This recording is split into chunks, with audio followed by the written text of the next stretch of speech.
How did two homeless squatters from the hills end up on the ballot for the mayor office?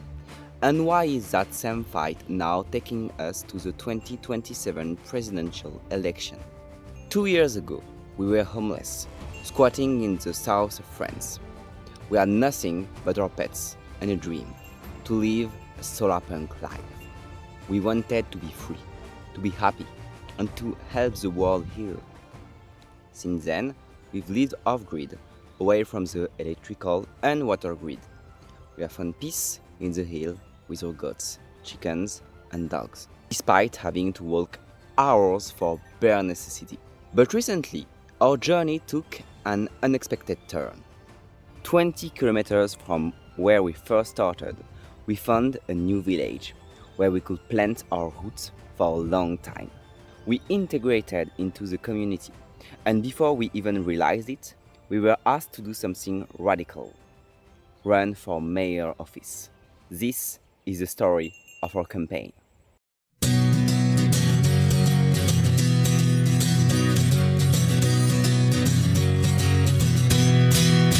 Hey, je t'aime, le punk, je t'aime.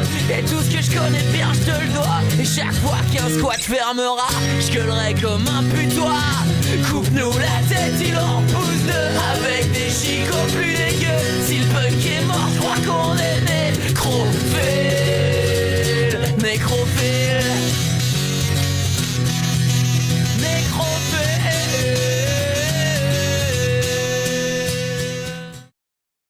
In France, as in much of the world, the quality of life for the middle class and working class has stalled. Discontent is everywhere, which has led to two distinct political paths. The first is disillusionment. People have abandoned the old social liberal parties that were weak and unable to bring change. Leaders like Hollande in France, Biden in the US, or the legacy of Boris Johnson in the UK. The second path is much darker. It is a return of what we call in French la bête immonde, the foul beast of fascism. We see it in the rise of Giorgia Meloni in Italy and Donald Trump in the US. In France, this beast is the RN, National Rally, originally the FN, Front National. This party was funded by Nazis and those with deep fascist and anti-social roots. Despite their rebranding, diabolization, their project remained the same: destruction of queer rights, people of color, and women's autonomy. In the region where they win, we see more corruption and violence, and life only improves for the wealthy bourgeoisie. It's also a personal threat, as hate crime against queer, non-white and leftist increase the closer they get to power. We move to Occitania to live in the wild, but this region is also a political battleground. The south coast is a stronghold for the far right, but the northern part has some stronghold from the left. Because we live by hitchhiking and trash diving, the people we met usually share our values. And among these people, we were recruited by a coalition supported by the French Communist Party. The leader and candidate for the mayor office really wanted leftists in his coalition, which was great for us, as Azrod is communist and PiouPiou is anarchist.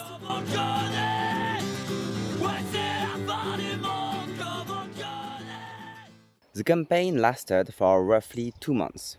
We were new to the village, we had no car, and zero experience in local election. We were nervous. What would these people think of us? We were beautifully surprised. Our list was a mix of generation. We walked alongside retirees and former miners who had spent their lives in the Communist Party. They told us stories of the old mining communities and the soul of the village after life spent there. But also some young people, our age and younger, which is rare for local elections such as this one.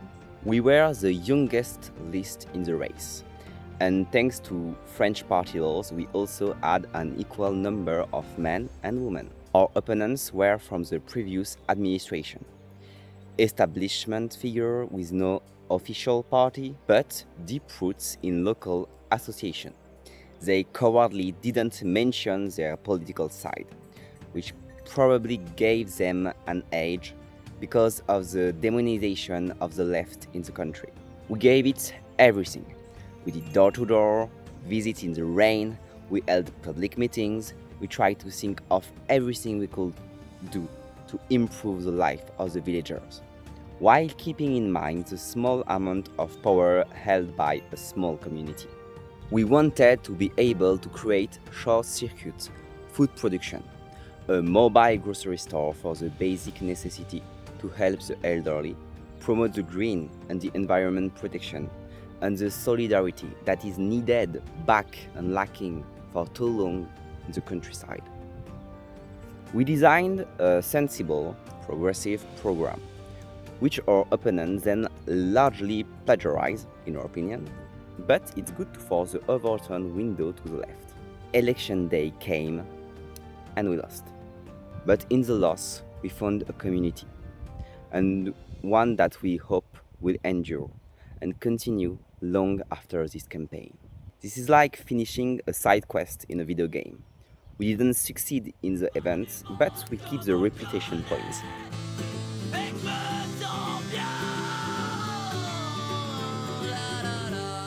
Our loss in one village doesn't mean that the movement is stopping.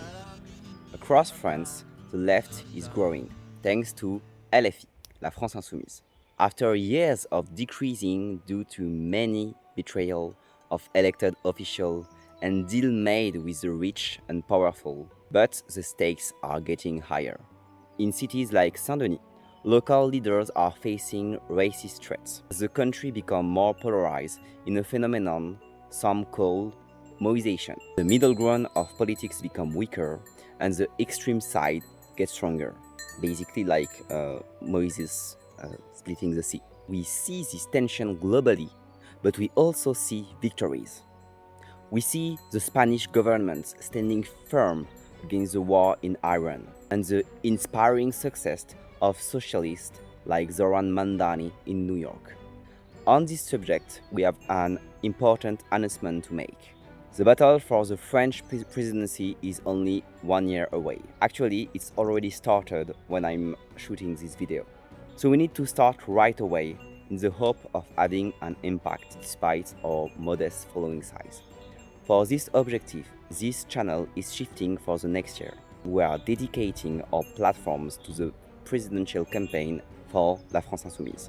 They are the only left organization in France that consistently don't betray the promise they make during election, works toward an abundant society for the people and based on their needs. They have the only program that is structured, calculated, and with a massive change and improvement for the environment, which include projects like ours. We want to show that the Solarpunk dream isn't just about goats and timber.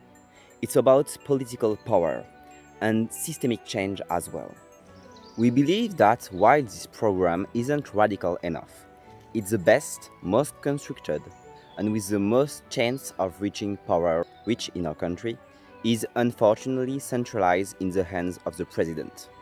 We will try to keep adding English subtitles so our global community can follow along.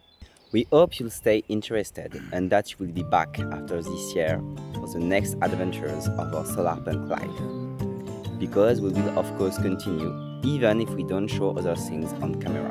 We love you and appreciate you. See you, bye. Tu tournes par rond, mais moi j'avoue j'adore ça, te voir tracer ta route à l'arrache en zigzag. Ils font pitié tous ces marins d'eau douce, moi j'avoue j'adore ça quand tu fais des vagues.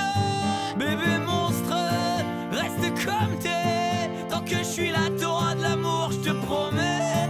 Bébé monstre, les écoute pas, de toute façon les humains c'est surcoté, sérieux t'es mal à gueule que ça.